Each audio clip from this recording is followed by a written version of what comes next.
Tartivelingan hayat. Roman. Abdori Mustafa Abdurahim. 1. bölüm. 21. qism. Elshad Nafisaga nurg'un ko'ngil so'zlarini aytdi. Yulduz ularning nima deyishayotganini anglayolmay, ichi tit bo'lib, bearam bo'lmoqda edi. Shundaqdimi, u ko'z oldidagi fursatni qo'ldan bermaslik uchun Elshad bilan Nafisa qancha yaqin oraliqda tursa, shuni necha parcha qilib suratga tortdi. Nafisaning yodiga turibla Yulduzning bu yerga keladiganligi yetib, Elshadga bu yerdan ketishini aytdi. Ularning oldi kayniga mengayotganligini ko'rgan Yulduz orqasiga o'rilib darhol qochdi. Va xoli o'ringa berib Nafisaga telefon qilib, o'zining shirkatda tuyuqsiz ishi chiqib qolganligini, shunga bugunchi ko'rishmay, boshqa kuni ko'rishsimi bo'ladiganligini dedi. Nafisa Yulduzning baramaydigan bo'ldim deganini anglab, "Uf" dedi-da, orqadan Elshadni quchoqlab oldi va uning ketmasimi bo'ladiganligini, mushiyada ikkisining yolg'iz o'ltirib mo'ngdashqusi borligini dedi. Yulduz shu yerdan ketgancha, Udul apsi Nurxonning yeniga berib, Nafisa bilan Elshadning suratlarini ko'rsatdi. Nurxon Nafisani u holatda ko'rib, o'zining og'ziga necha qachat selibdi va bu ishni Pashaxonning biladigan bilmaydiganligini bilib beqish uchun burunqi mahallasiga berib kelishni dedi. Yulduz Nurxonga bu ishni boshqalarga, bo'libmi Pashaxonga deyishga qat'iy bo'lmaydiganligini qayta ta'kidlab, o'zining shopurlik maktabga pravo elish uchun tizimlatqili bordiganligini deb chiqib ketdi.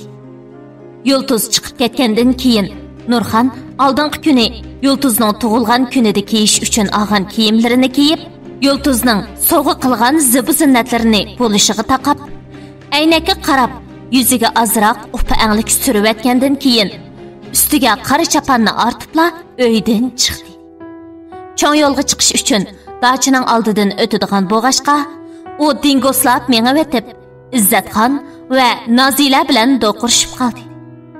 U xuddi bu dacha o'zining atimiras qolgan dachisidek, qo'l somkisini bilikiga elib qo'yib, sag'risini bo'lishiga tasqab, Izzatxon bilan Nozilaning oldidan g'odayg'inicha o'tdi. U ikkisining shu topda bu xotinni agar odam yeyish tabiat qonuniyatiga xilof bo'lmagan bo'lsa, xom peti butun badallarini tishlab, tishi o'tmasa parchalab, yalmab yutib o'tkisi kelib ketgan bo'g'ashqa, Izzatxon uni chaqirib to'xtatdi. Izzatxonning ovozini Nurxonning anglabmi, anglamaganga selib mengishlari Nozilaning jon-jenidan, tomir-tomirlaridan o'tib ketgan edi.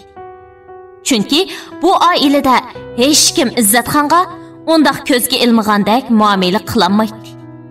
U gap qilay deb turishiga Izzatxon og'zini buzibli chaqirdi.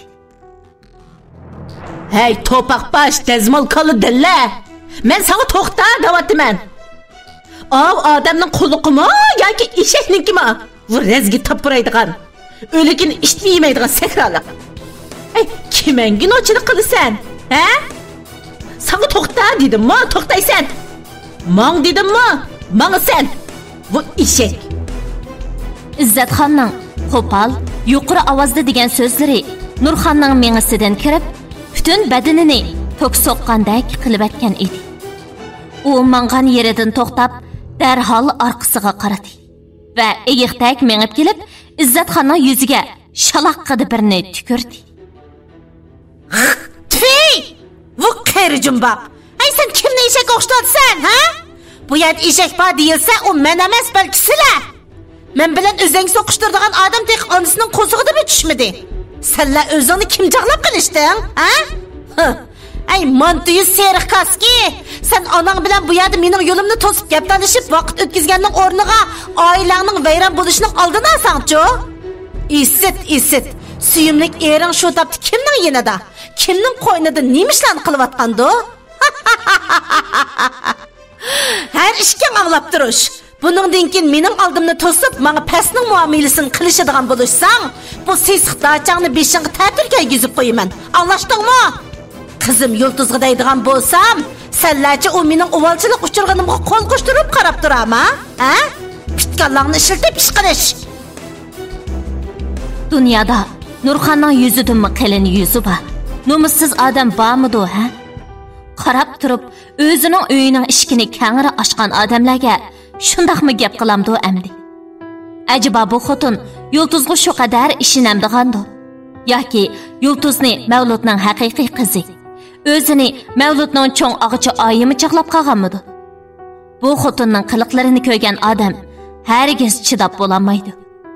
İzzatxon bilan Nazira qandoqmi chidigandi?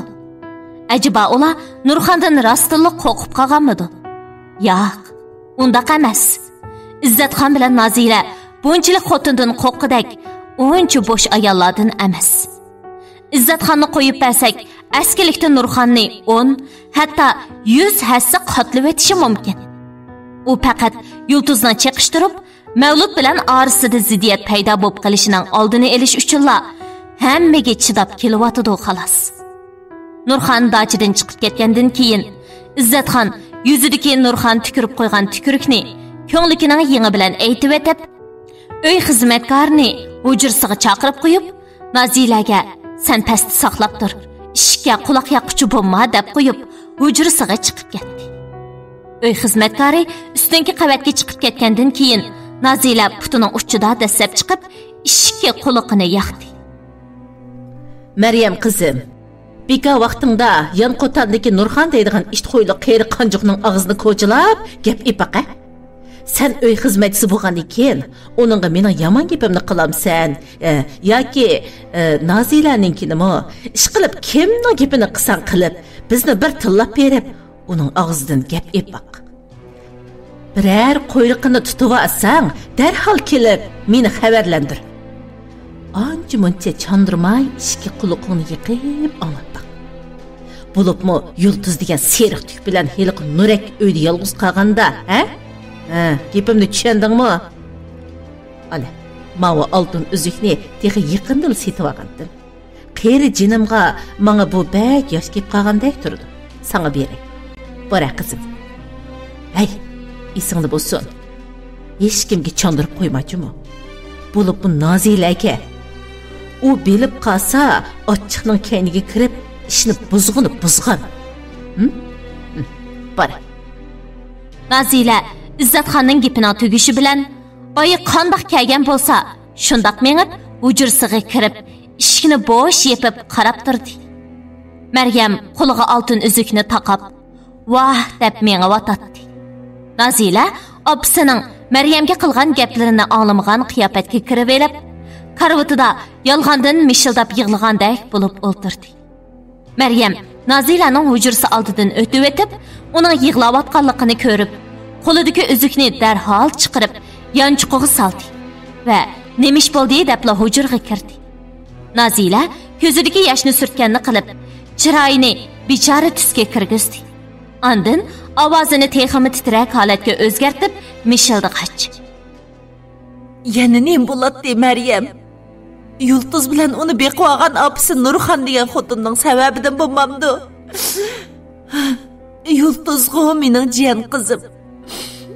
Biroq ila xotinning bu yer bilan qilchi munosabati yo'q turib, bizning soyimizda kun o'tkazib turib, men qilgan muomalasini faqatli ko'taramadim.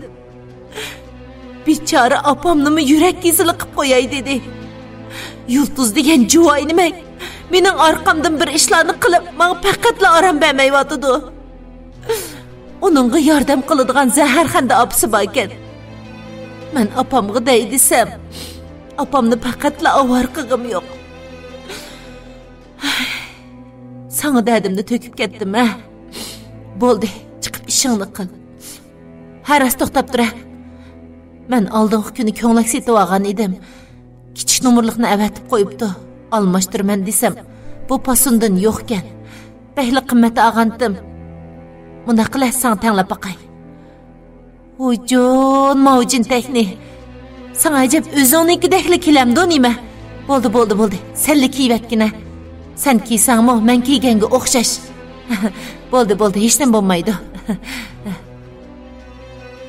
Maryam Nazilaning tanlagan ko'ngligiga qarab, ko'zlari ichidan chiqib ketayli deb qolgan edi. Chunki u bu ko'nglakni tez yo'llanma yetkazguchining qo'lidan topshirib elibla kiyim jazısıga esib qo'yish uchun ichini ochganda, vah debla qolgan edi. Ko'nglakning pul to'lagan talonini ko'rib, mening 3 oylik maoshimgami bir ko'nglak kiyamdi amdi deb o'ziga pichirlabmi ketgan. Uxlisi tushidimi kiyishni arzu qiladigan bu ko'nglakning ko'z oldida o'ziga talmirib turganligini ko'rib, boshda noz qilib baqdi. Orqadan rahmat amsa debla Nazilaning qo'lidan oldi. U eshik tarafga 2 qadam ep bo'lib to'xtadi va Nazilaga qarab: "Xonim, Yulduz xonimning ishlarini o'ylab ko'nglingizni yerim qilmang. Siz yolg'iz emas.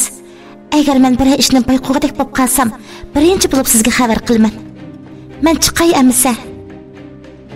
Nazila Maryamni o'ngishliq qiltaqi dastatgan bo'lib, opsi Izzatxon buyurgan ishlardan o'zining mutang xabardor bo'ladiganidan xush bo'lmoqda edi. Maryam ikki tarafdan tang foydaga erishganidan suyunib, ona bola ikkisiga eng yaxshi xabarlarni yetkazishni ko'ngliga pishdi va eshik oldiga chiqib bo'lib, Nurxonning boyi ketib qolganligi yodiga yetdi-da, qaytib kirib ketdi. Nurxon dachidan chiqib, dingoslab menib, taksidan birini to'sib, Udul Pashaxonning yoniga borgan edi. Ham ko'cha do'qmishidan azroq meva-chevimi elib oldi. Mahalladagilar ko'ni qo'shnisining kelganligini ko'rib, hammasi u cho'qim qaytib keldi deb o'ylab, o'yin ko'rish uchun eshik oldiga chiqib, gazirlarini chiqishqach, bir-birining quloqiga tukirishyotdi. Nurxon atrofidagilarga nazarini sep qo'ymadi. U Udul Pashaxonning uyi oldiga kelib, uni chaqirib, "Meni uyingga boshlamamsan" deb bezirib qarab turdi. Pashaxon ustiga yangi kiyim, bo'yinlarga oltin esilib qolgan ko'ni do'stini ko'rdi. Ondan uning qo'lidagi xaltadagi narsalarni ko'rib, "Qani uyga kira" deb boshlab kirdi. Nurxon Pashaxonning uyiga kirib, yog'och o'rindiqning ustini esiqlik turgan lungidan birini olib kelib, surtib keyin ishkini pulab qo'yib o'ltirdi. Pashaxon Nurxonning bu g'alati qiliqiga chidamay: "Voy qanday qilay qiliqlaringni, puf deb pulab ketishlaringni, nima dey? Sen burun voy ko'timga yoqdi, qattiq o'rindiq mayaga foydali deb o'ltirgan o'rindiq shu. Nimada qiladi ma'u? O'ltirgan bo'lmasa chiqib ketaman. Menga-chi sen o'xshash qizimning sayisida jon beqish nasib bo'lmabdi ekan. Bilasan, mening bolammi yo'q. Yenimda shu laneta akam tashlab berib ketgan yetim o'g'ilqi Nafisa liba. Bu bir nimani agi beray desam, chiqqayaning tayini yo'q. Men topqayani bu o'zxinim yaratmagan. Hey, lekin-chi qara. Unimi dedim, bunimi dedim. Men hargiz o'zim beqib cho'nqigan boladan foydalanib, uning sayisida zinhar jon baqmayman. Jon baqay desam-o, nada turibdi? Bu marazga undaq omad qushlari. Qachonli qarasa soatlik ishlab yurgan. Ya topgan pulning tayini yo'q. Ya yegan ishkini chiroyq topmagan bu avaqning. Uf.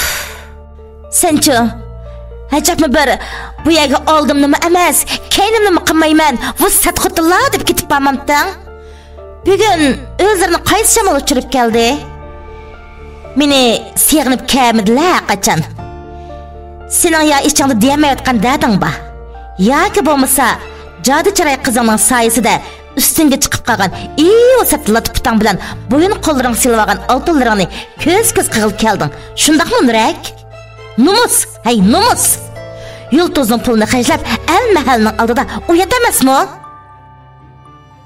Nurxon Pashaxonning so'zlarini astoydil anglab chiqdi va numus deganini anglab, arvoyi ushqan bo'lsa-mu, o'zini tamkin tutib elib, barmoqdagi uzukni aylantirg'ach Pashaxonga dedi: "Numus? Ay sen menga qaysi yuzing bilan numusdan eg'iz ichyapsan? Yulduzning pulini xashlasam nim bo'pti, ha? U degan mening qizim. Men uni palon yil baxtim. Men unchalik qis arzimamda. Men qara ey qumoq haqamsayam. Senchu, men numus to'g'risida eg'iz etishdim burun, peshonangni birini silib etib, Onun qizi pul xashlagan bo'lsa, o'zininkini xashlabdi. Mening baqqan qizim acaba kimlarning pulini xashlashning qo'yib yurgandi deb bir o'ylig'ini sen. Ma'qulmi? Maymiqingning nimishlarni qilayotganini bilmayman demaydigan sen, ha? Men bugun seni shunga tabriklab keldim. omad qush yo'q yey, palon yey deb ketishlaring bor ekan. Qiziq. Qo'nmagan ashu omad qushini sening parisifat jiyan qizing qo'ynini kang ichib, kirmayman desa zo'rlab tengib, oxir murodingmi hosil bo'lish oldida turibdi mana. Gapingni faqatla tushunmadim. Sen zada nima demoqchi? Nafisa bir yomon ish qilib qo'yibdi-kanmi? Sen bundoq deb ketgudak, ha? Uni men ancha-muncha tillab qo'yganim bilan u eski qiz emas. To'la samonning tegidan suv yugurtib, gap qilmay, gaping bo'lsa ochiq tegina. Bo'lmasa hozirning o'zida uyimdan chiqib ket. Voy qandoq qilay? Uyimdan chiqib ket deb miyang'ishlaringni nima dey? Ay kötek boshqayri, menmi sening bu eski uyingda o'ltirishga uncha bek xush taramasligini? O'ltirman, putimni uzun so'zib yotaman desam, xon o'rdisidan qilishqisiz doj turibdi menga. Seni tabriklab qo'yay deb kelmagan bo'lsam, bishim ishib qolmagan mening bu qo'tir kapanga kelgili. Bilmasang sana deb beray. Kir quloqlaringni dim tutib anla. Sening qizing Nafisa, mening qizimning hammasi Nozilaning eri Ilshatning beshini aylantirib, Ilshatchan unimisa qizing uni quchoqlab ustiga minib o'ltirib suyib, Yulduzning tug'ilgan kunida naq maydonda tutilib, chechidan so'rilib, dochining oldiga o'lik chashqanni tashlagandek tashlandi. Ondan bugun u xinimang orqa do'nglikdagi xarobiylikda Nozilaning erini chaqirib, uning bilan xufiyani ko'rishib beribdi. Nim qilishqanligini deb beraymi ya, ha? Qizingchi Ilshatning Bo'ldi bas. So'zlama. Uyimdan hozirla yo'qol. Qo'limdan tirik chiqib ketay desam, tez yo'qol, va qayerda qol. Mening qizim hargiz unda qishloq qilmaydi. Men kichkidan uni o'zim bir qo'llab pokiz tarbiyalab cho'ng qilgan. Sening qig'ili ishing yo'q. Bu yerga meni kesildirgil kelsan-da. Men Nafisani chaqirib, uningdan so'rayman. Navoda biray yerim eg'iz gapnimi yolg'on qilgan bo'lsang, ustalda tuz turibdi. Sen shundoq va'da bermanki, sening o'sha dachangga o't qo'yib, seni shu o'tda kop qilib yutaman. Tez yo'qol. Pashaxon Nurxonning dumbisidan ittira uydan chiqaribdi va jiyan qizi Nafisaga telefon qilib, hozirning o'zida uyga kelishini dedi. U texicha Ilshat bilan odamsiz rayonda qo'l tutishib o'ltirgan bo'lib, hammasining telefonini topshirib elib, uyda bir ish bo'lgan o'xshaydi. Hammamning ovozi yig'i arlash chiqyotidi deb oldiraplamandi. Ilshat sizni mashinada tezla olib qo'yay deb, uning qo'lini yetilab, mashina to'xtatilgan tarafga qarab mandi.